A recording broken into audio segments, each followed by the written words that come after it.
ચા વિના મને ચેન પડે નહીં, મન મારું મૂંઝાય રે, ચા વિના મને ચેન પડે નહીં. તમને ખબર છે ચા એ ભારતમાં પાણી પછી સૌથી વધુ પીવાતું પીણું હશે, પણ ચાનું ઉત્પત્તિ સ્થાન ભારત નથી. વાત શરૂ થાય છે 5000 વર્ષ પહેલા.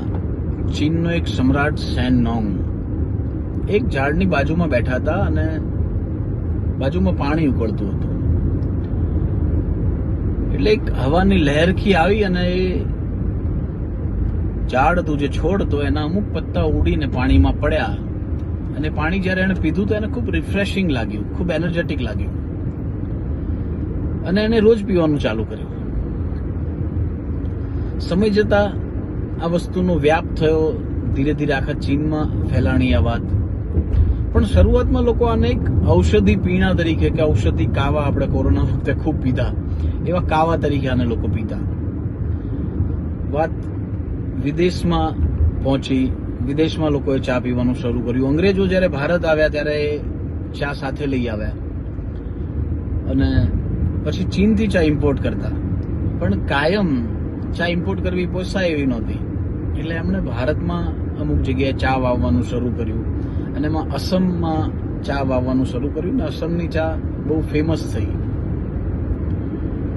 આ વાત એટલા માટે કરી કે ચાની વાત નીકળી તો મને થયું કે લાવો આજે ચા વિશે જ ચર્ચા કરી લઈએ. અને હું પોતે પણ ચાનો બહુ મોટો લવર છું. મેં બહુ ચા પીધી છે, બહુ એટલે તમે એને અતિશય ચા પીધી છે એવું કહી શકો. દિવસમાં 15 વખત ચા પીતો હું, વધારે થઈ જતી પણ ઓછી નહીં.